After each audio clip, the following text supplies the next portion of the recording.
Hey, how's it going, guys? So, no camera this week on the videos, just because I'm actually in LA right now, and there's a bunch of fires, as I'm sure you guys know. So I've been out of power for almost a week, but luckily it did come on this morning, so I'm trying to do a bunch of recording and catching up on some work I missed out on. But luckily, in the meantime, I have been working on some scripts and ideas, and one of those I really wanted to talk about here was the best DLCs I've ever played.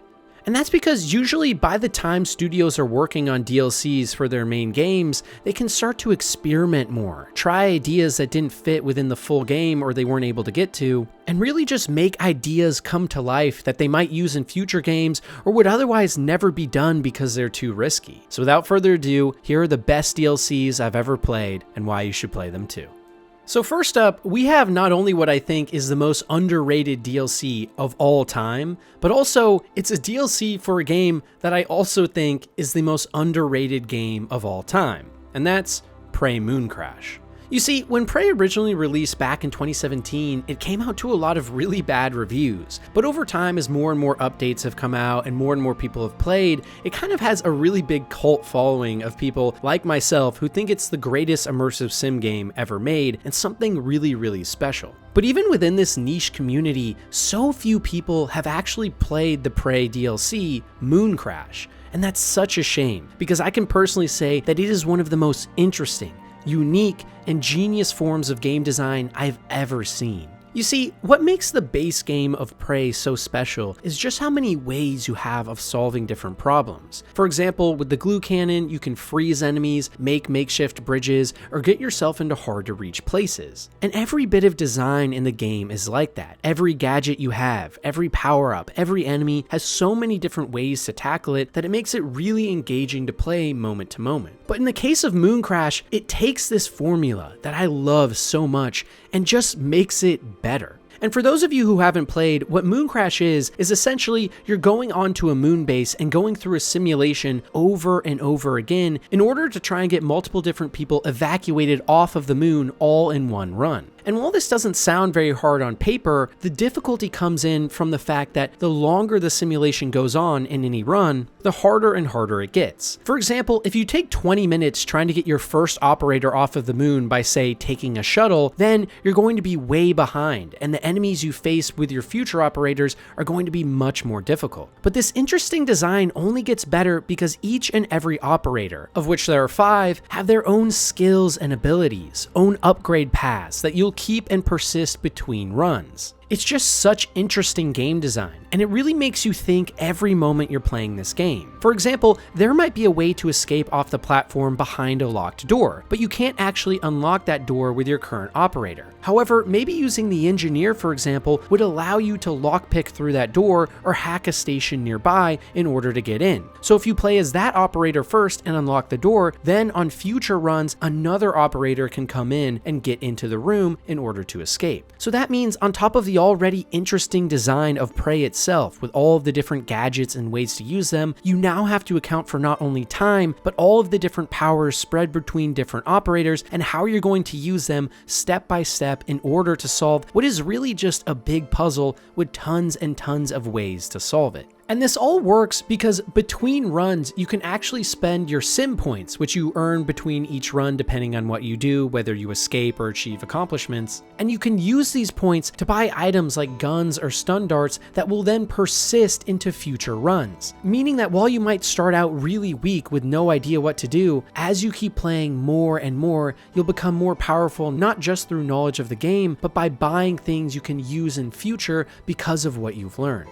And for me at least, what makes Mooncrash so special is it's the natural evolution of a genre that I already love, that being immersive sims. For those of you who have played another arcane game that came out recently, Deathloop, you've probably played something similar, where as time goes on, things change, and you have to go through multiple levels figuring out puzzles as the day goes on. In a lot of ways, Mooncrash is exactly what the immersive sim genre should be becoming, and a perfect example of how to add a time element to make the game so much better, whereas Deathloop, which came out after, somehow stumbles and isn't quite as good. And when you add that all on top of a really immersive storytelling, where each operator has their own backstory that you can learn and discover as you play, it's just such an amazing DLC that I cannot say enough good things about. And even for those of you who might be worried about, say, the time constraints, because they are there in Mooncrash, trust me, it's not a big issue. For example, if you just want to understand the lore and get more history and backstory on the story of this DLC, then you can just focus on that. Play whatever operator you want, go through their storytelling moments by finding nodes that show history in the past, and just take it at your own pace, reading every terminal entry or looking at notes on the ground to piece together what happened here on the moon. Or if you're trying to speedrun, then you can perfectly map out a route with each operator doing specific things at specific times and trying to get off that moon base in under 10 minutes. But you see, that's where the final genius step of Prey Mooncrash comes in, and that's that in every run of the simulation, things aren't quite the same. For example, on one run, the lights may be on and there might be power all across the station, while on a future one, the power is out, there are monsters everywhere, but along with that, new escape routes and tunnels have opened up that you can turn into objects for and climb through. On so many levels, it's just such a good DLC. I know I've been praising it over and over, but I really do mean this. I cannot express how awesome this DLC is to actually play. I can sit here all day and explain all of the systems and why it's awesome and why it makes the game really fun and cool, but trust me, if you just sit down and play the base game of Prey, that way you have an understanding of the mechanics, and then get the Mooncrash DLC, which almost no one has played, it is so amazing. It's a natural extension of not only Prey, but the immersive sim genre as a whole, and truthfully, I'd like to see a lot more full-budget AAA games like, say, Deathloop actually tackle this idea, but more in the way that Mooncrash did it, which somehow, as Arcane's first attempt ever at adding a time mechanic to immersive sims, is almost perfect. The atmosphere is amazing, the storytelling is riveting, the overall plot is very compelling, the game design is immaculate and gives you as the player so much room to come up with your own solutions to solve problems, and overall for me, Prey Mooncrash as a DLC not only represents exactly what DLC should be, that being places to take risks and actually try new things, but also just what games should be in general. Being able to decide what to do for yourself, crafting your own stories, and having a playground to really just immerse yourself in and discover for yourself, making solutions on the fly, is what makes games unique when compared to, say, movies or television, which are very linear and static. So while I could gush for this game for hours and hours, and I have on the main channel and here multiple times in other videos, all I can say is if you watch this video and there's one DLC you have to try that I'm certain a lot of you haven't, it's Prey Mooncrash. There has never been another DLC quite as innovative and genre-defining as this. I think potentially 10-20 years from now, more games will learn from Mooncrash and will look back fondly on a DLC that no one ever talks about. Next up, we have one you guys all probably assumed was going to be on this list, and that's Cyberpunk 2077 Phantom Liberty. As someone that's been in love with Cyberpunk even from day one with all the issues, I was really looking forward to the 2 DLCs that were supposed to originally release. But obviously, as we all know, because of all of the problems and bugs and things that had to be fixed, there was actually only one DLC release for Cyberpunk 2077. But luckily for us, that one DLC turned out to be one of the best ever made, with Hollywood talent, amazing writing, crazy set pieces, and just awesome new additions to the base game that make the overall package way better. And in a lot of ways, isn't that what DLC should be all about? For me personally, I actually prefer when the DLC is integrated into the main game as much as possible, as opposed to being in somewhere completely different. And here, Phantom Liberty really hits the mark well. And that's because inside of Night City itself is the new area of Dogtown, which has giant skyscrapers, tons of underground politics, and some of the best looking vistas in the entire game. The first 2 or so hours of this DLC are insane, with the best set pieces this entire series has ever had, and just so many awesome moments with different characters and big espionage reveals that culminate much later on in some really cool reveals. And overall, there's just so much to love about Phantom Liberty, whether that's going to big parties on top of skyscrapers and trying to fish out information from people there, or going on the streets of Dogtown itself and fighting with vigilantes inside dilapidated buildings being taken over by shrubbery. It's just such an awesome experience, and if anything, I hope it's a good indicator of what we can expect in Cyberpunk Orion, the eventual sequel coming many years from now.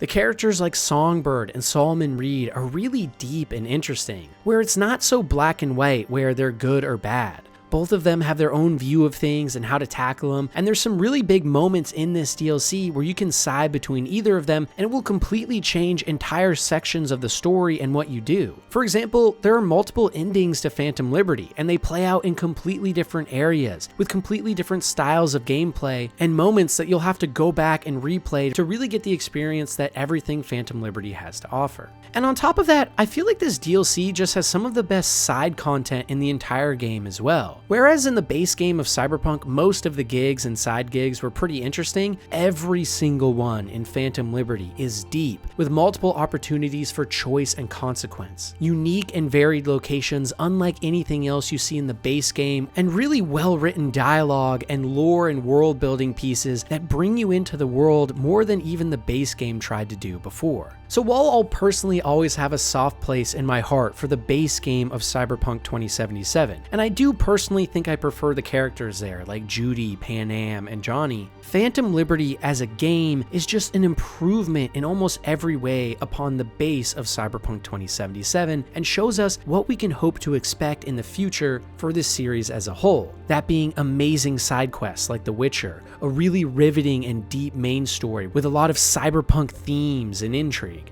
and a setting that's just so breathtaking you can't help but just walk around sometimes and look around you and take it all in. I mean, seriously, without exaggeration, I still think that many of the areas in Dogtown in Phantom Liberty are the best looking I've ever seen in a video game ever. The lighting, the ambiance, the sound, everything about this DLC is just so awesome. And in many ways, this is the gold standard that other studios should look to when they're making downloadable content if they want people to buy it in droves and really enjoy it. And while it's not just the Phantom Liberty DLC that saved Cyberpunk 2077, that was years of hard work and updates like the 2.0 update as well. It is for sure a big part of what will forever cement Cyberpunk 2077 as one of the greatest games ever made for a lot of people now, which is crazy to say because when I first was in love with this game, everyone was trashing it. But it's crazy to see that now almost everyone's the exact opposite, and this is a really beloved title, as I always hoped it would be.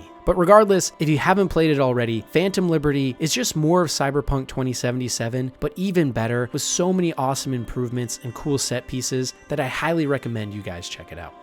Alright, next up, we have one that's actually really special for me, and that's Oblivion: The Shivering Isles. I know nowadays not as many people talk about the Elder Scrolls Oblivion and really that time period for Bethesda, but for me, when I was growing up as a kid, Oblivion was one of the original RPGs that got me into my love for games in the first place. And it's funny because I remember back then, I didn't look up anything online, I didn't follow any guides, I was just a young, dumb kid walking around the province of Cyrodiil and just discovering things for myself. I think I played like 50 hours of the game and barely leveled up before I finally found my first Minotaur and was so excited to see some new enemy types. But overall, maybe my best memories of Oblivion in general actually come from the DLC The Shivering Isles, which I didn't play until years after I first played the base game. But you see, that's because Shivering Isles, more than so many other DLCs out there, is a perfect extension of the base game. It adds completely new areas,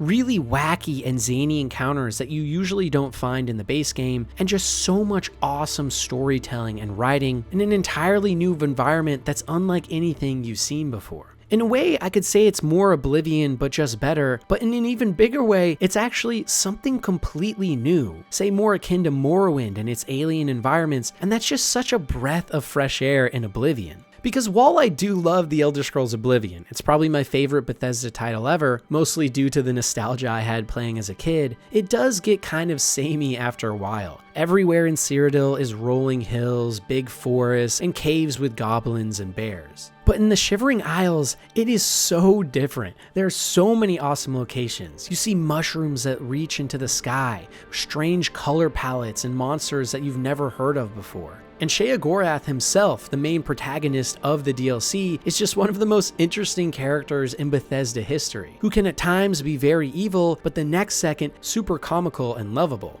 Almost in a way kind of reminding me of Handsome Jack from Borderlands 2 in a good way. And really, there's just not enough good things you could say about this DLC. New monsters, new locations, new weapons, lots of interesting puzzles, and actually unique dungeons, which was a really big issue with the main game where every dungeon felt exactly the same. And really overall, this is once again a perfect example of what DLCs should be in games. That being an extension of the base game that takes real risk and tries to evolve the formula in ways that players might really enjoy.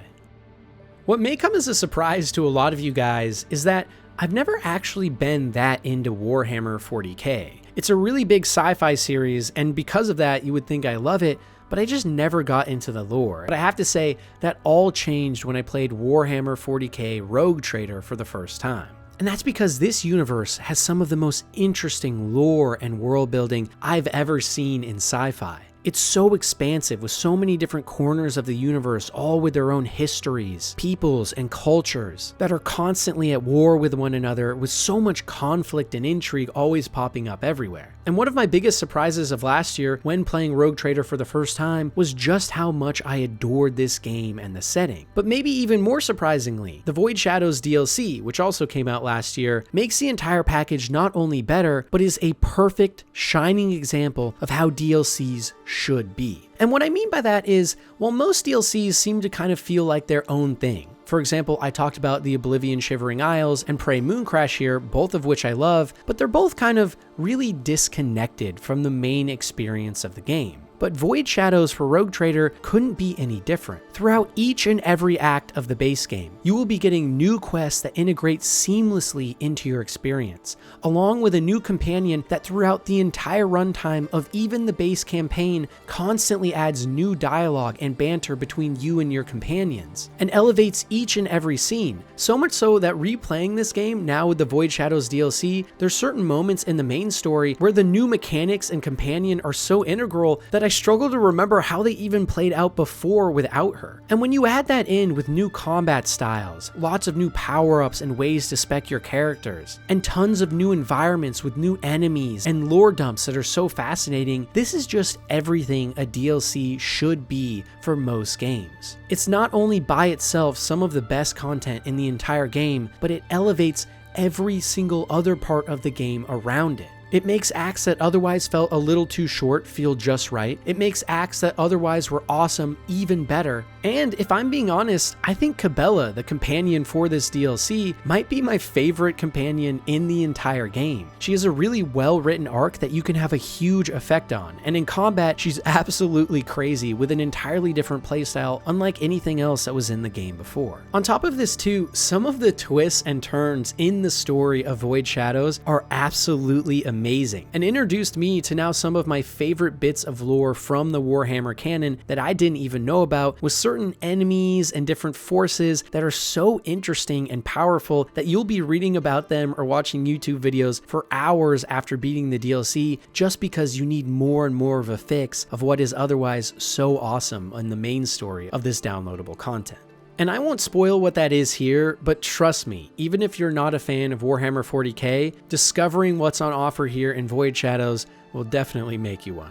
And really overall, what Void Shadows does so much better than even most of the other DLCs on this list is it elevates the base game into something different entirely, something just better. If you guys haven't played Warhammer 40k Rogue Trader yet, I pretty much would say you have to buy Void Shadows with the base game to get the full experience. Would it be awesome without? Of course, the base game is amazing. But this is the type of DLC that without question is worth the asking price because it literally makes the entire package better. And knowing that another DLC as of writing this is still on the way for Rogue Trader, I'm so excited to see if it can live up to the expectations set by Void Shadows. Because if it does, it could make this one of the best CRPGs and RPGs ever, full stop. And at the end of the day, what can a DLC do better than that?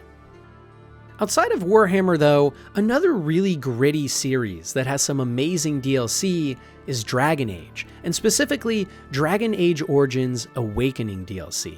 You know, last year I actually got around to playing Dragon Age Origins for the first time, And as someone that usually likes newer games and thinks that people that love older games are mostly just falling for their nostalgia, I have to say I was totally wrong on that front about Dragon Age Origins, because Origins is literally one of the greatest RPGs ever made, even to this day. If you play it right now for the first time, even with the somewhat clunky combat and weird graphics, it is some of the best world building, storytelling, characters, and just RPG mechanics of all time. There is so much choice and consequence, so many interesting interactions, and a world that you can get utterly lost in the first Dragon Age game. And I'm happy to say that one of its DLCs, known as Awakening, carries forth this tradition in one of not only the biggest DLCs I've ever played in my life, but one of the best. And that's because Dragon Age Awakening is really just more of Origins, new environments with bigger set pieces, multiple new companions that you can all get to know and love who have new powers and abilities that are more interesting than anything in the base game, along with new abilities for yourself, a really riveting story and plotline. And most of all, what I enjoyed most from this DLC is it added on to the lore of the universe in really fascinating ways,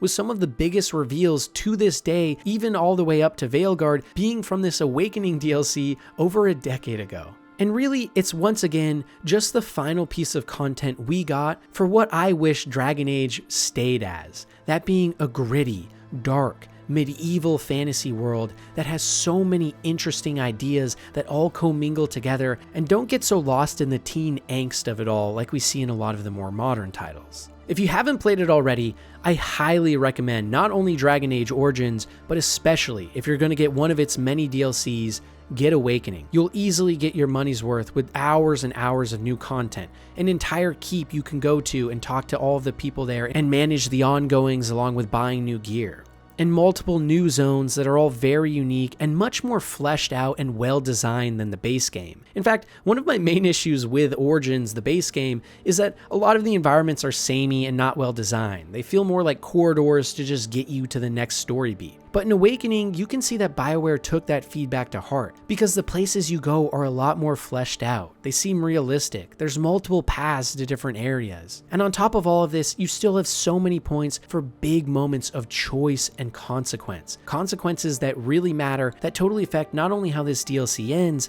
but even how you'll be going through it the entire way through. And really, what more could you want from a DLC than that? Amazing companions, better level and game design, an interesting story, and amazing lore that rivals even the base game itself. In fact, this DLC is so good for a lot of people that some even call it Dragon Age 1.5, while others think of this as Dragon Age 2 rather than what we actually got. Because even in terms of size and content, many other full-price games are actually smaller than this and much, much worse.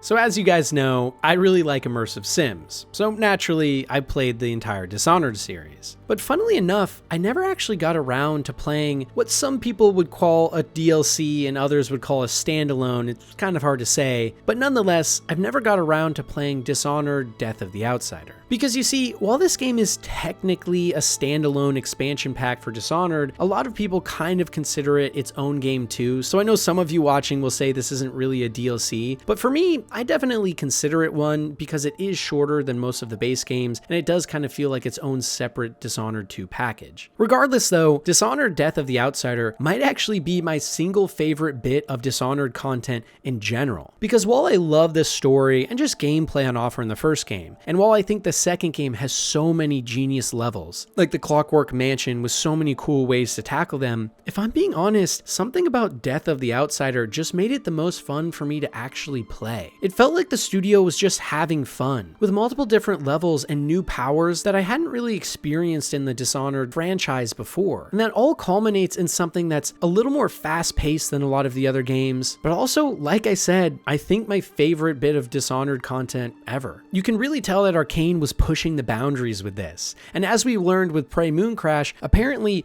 DLCs are where this studio really shines. Which makes a lot of sense because if anything, their games as a whole are built on the idea of innovation and coming up with new ideas and putting those in front of the player and seeing what they do. And that's not even really to say that Death of the Outsider for Dishonored did anything that different. It just felt so fluid, so fun, and like a small refinement on everything they had learned in the first two Dishonored games into this really just short, cohesive package where every single level, every single back alley, everywhere you could sneak or walk through, felt really refined, perfected, and just, like I said before, really fun to engage with. Whereas in Dishonored 1 and 2, I have levels I love and levels that I don't enjoy as much but just kind of get through, for Dishonored Death of the Outsider, there wasn't a single moment in this entire game where I wasn't on cloud 9, just having a riveting time enjoying my experience. The best parallel I could give actually might be something like Titanfall 2's campaign, where it feels like all of the fat was cut out and you're left with just the good parts. That's exactly, to me, what Dishonored Death of the Outsider represents as a DLC. Next up, we have a game that I'm famously not a huge fan of, and I know that's going to piss everyone off, but I don't know what to say. I just really am not a huge fan of it, and that's Fallout New Vegas. And while I think the base game has a lot of issues, primarily being a setting I find really boring and dull, the writing and questing is amazing. And that's why I actually really love my favorite DLC for the game, Old World Blues. For me, not only does it solve the setting issue I have with the main game, being the boring Mojave Desert with lots of endless sand to trek through and annoying fights to get past, Old World Blues by comparison is nothing but wacky and weird adventures inside a facility full of robotic brains that'll tell you about the history of the Fallout series itself, along with some really weird moments that you won't find anywhere else. And to me, Old World Blues just represents everything that Fallout should be. Crazy and wacky stories, dark and brutish humor, zany characters, and really engaging lore and backstories that make you think beyond just laughing going through all the dialogue choices. And while the DLC itself has a slow start that a lot of people don't really like, involving being stuck in a room, I really just think overall Old World Blues is a really solid RPG base with a lot of different choices and consequences, and as I mentioned before, really big lore reveals or just interesting ideas that you'll be met with talking to these brain-machine hybrids, where one moment you might be laughing and the next looking out in horror at a scene before you. And the fact that I like this DLC so much says a lot, not only because I don't really like Fallout New Vegas as a base game that much, but Fallout New Vegas has a ton of really renowned and well-reviewed DLCs. And even in the sea of all of that, the sea of Joshua Grahams and underground prison facilities, you still have Old World Blues, which for me stands above all of it and encapsulates perfectly what I want Fallout to be. Speaking of games that people love that I don't like quite as much, we have The Witcher 3. And while I actually do like The Witcher 3 a lot and think it's an amazing game, it's once again another one of those where everyone thinks it's an absolute masterpiece, and me not falling in line with that opinion will obviously result in tons of downvotes and negative comments. But regardless, I have to stay true to myself, and my other controversial opinion about The Witcher 3 is that I actually like the Hearts of Stone DLC even better than Blood and Wine. And that's because, well, Blood and Wine has an entire new environment in Toussaint that you can go and explore, and it's really beautiful, with some fun side quests and interesting vampire storylines, along with some really awesome sendaways for Geralt and a lot of the other characters. For me, what I play CD Projekt Red games for, The Witcher 4, is storytelling, characters, and world building. And for me, Hearts of Stone actually did that all better. And that's primarily due to one man named Gaunter O'Dim. Without a doubt, the best villain that the Witcher series has ever seen. He's well written, witty, and engaging, but also very maniacal and evil. And the mystery behind the origin of who Gaunter O'Dim really is himself is so fascinating to me. And all of that intrigue is only heightened because every moment you have with this devil of sorts, or God himself, has so much tension. I'll never forget walking inside for the first time and seeing everyone freeze before me as a spoon was pushed through a man's eye. It shows just how powerful Gaunter is, and also by comparison, how heroic Geralt can really be. And when you add that all in with a host of other characters that are extremely well written, that I found compelling the entire way through, I really do just think that Witcher 3 Hearts of Stone is one of the best DLCs out there, and even better than its much-loved sibling. So while I won't spoil any of what actually happens in the story, just as I don't want to spoil any of the other DLCs as well, trust me when I say that Hearts of Stone is the best content in The Witcher 3 if you're someone like me, who likes the base game but doesn't love it and was hoping for something not quite as expansive, whose pacing started to lose luster as you played more and more. Hearts of Stone is a smaller, well-paced, and contained DLC that only gives you the good parts, which as you can tell is what I really love in DLCs, and I think Hearts of Stone did it so well. This next DLC is one that a lot of you guys might not have played, but for me at least, it's a DLC that got me into gaming in general, and that's Starcraft Brood War. And that's because as much as a phenomenon as the first Starcraft was, it's really its DLC expansion, Brood War, which took it into the mainstream and made it the popular game it still is today. For those of you who haven't played, Starcraft is a real-time strategy game and probably one of the hardest ever made, if not the hardest, that for a long period during my childhood at least, was extremely popular for esports, especially in Korea, and pushed gaming forward many years, if anything. But the thing about Brood War that makes it so special is it's essentially just the base game, but improved in every way. All of the 3 races have new units and abilities, multiple new strategies you can use in any match, and some smaller quality of life features that make Brood War one of the most important DLCs of all time. A DLC that, unlike many of these others, wasn't just a fun addition to the game. It quite literally revolutionized esports as a whole and made StarCraft what it is, the beloved and timeless classic that needed a couple of tweaks and balance passes that it got with Brood War that made it, in many people's eyes, the perfect competitive game. And along with that, you get some really interesting main campaign missions that I remember loving playing as a kid. And this all comes together in a package that not only elevates the game, but elevated the gaming medium as a whole at the time.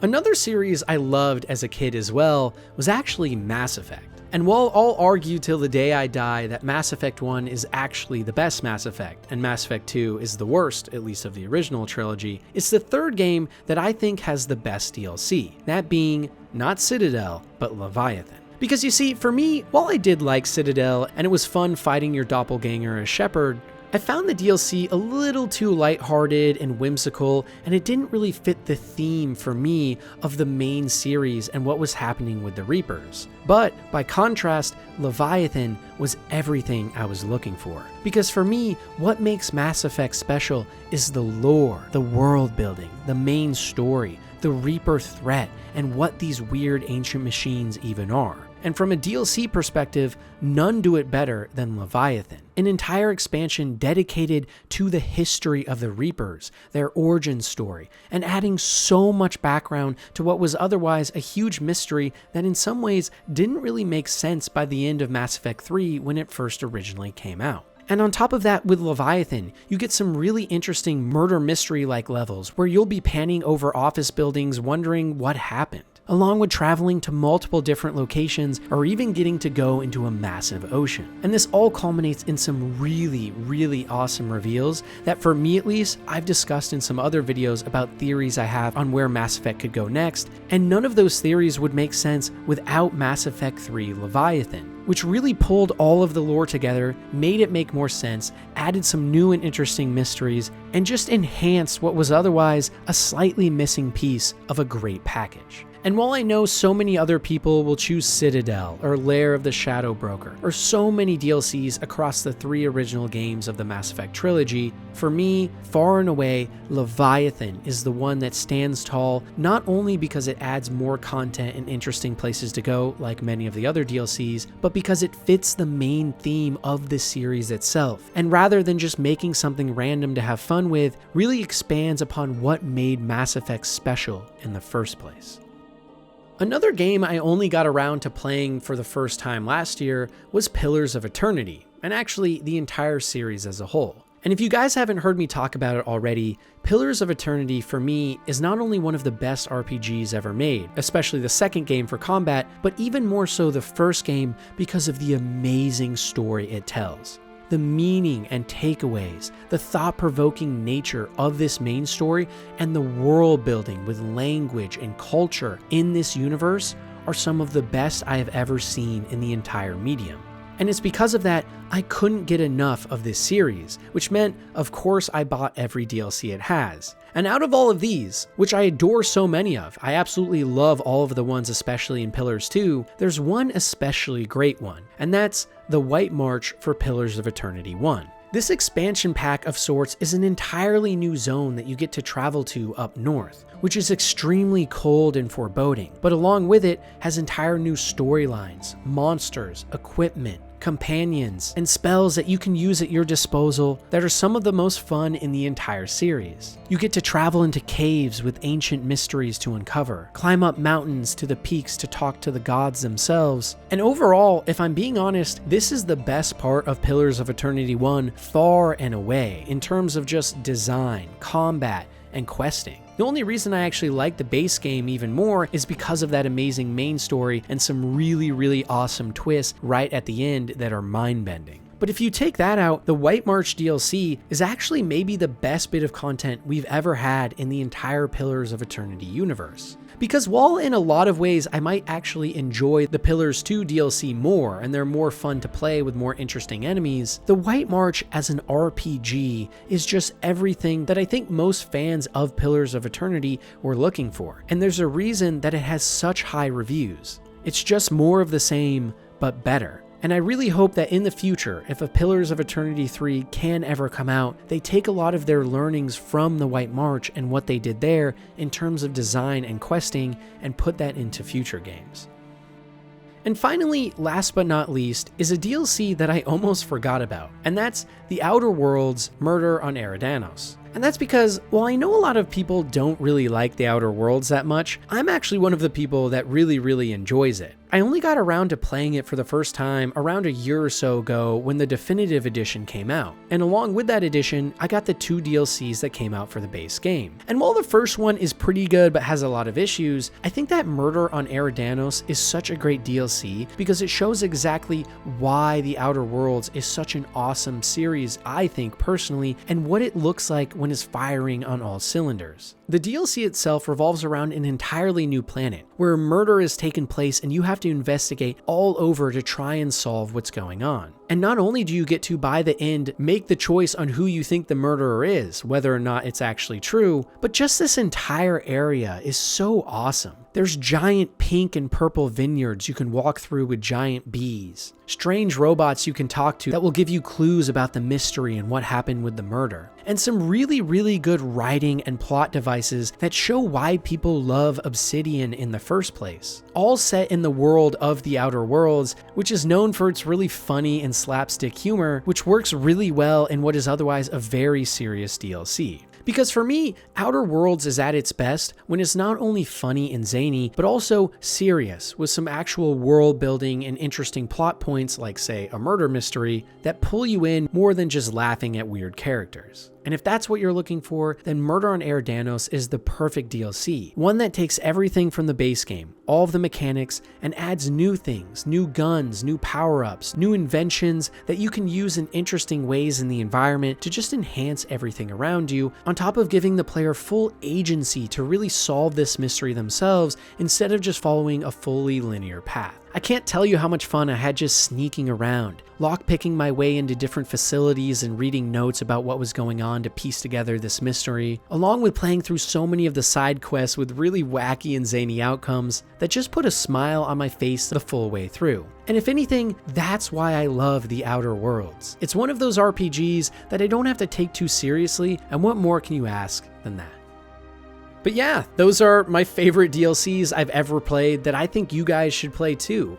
I know I missed a bunch of things, like for example, Shadows of the Erdtree, I'm sure is a huge one that a lot of you guys will talk about. I've dipped my toes into it, but that one has a big issue being that you have to play so much of the base game to even get there. And also, it's just so massive, I'm going to need more time to eventually maybe jump into it. And on top of that, there's so many other DLCs as well that either I might have forgotten here or just haven't played. So let me know down below, what DLCs do you guys think are the greatest of all time, and why? For example, here I talked a little bit about how I like DLCs that are integrated into the game. I'm curious to see if you guys feel the same way, and really just what you guys like in DLC in general. Because as I mentioned before, it's only as I got older that I realized oftentimes DLCs are where some of the best content in any game really is. Because studios get to try new things, be unique and interesting, and take real risks. But regardless, thank you all so much for watching. As I mentioned earlier, I'm dealing with the LA fires right now, and I've been very fortunate that I haven't actually lost anything to the fire yet, and everyone I know is okay. So once again, sorry if this video is a little quicker than some of the other ones I've made, but I wanted to still get something out to you guys if I could. So I hope you all have a fantastic day, stay safe, and I'll see you next time.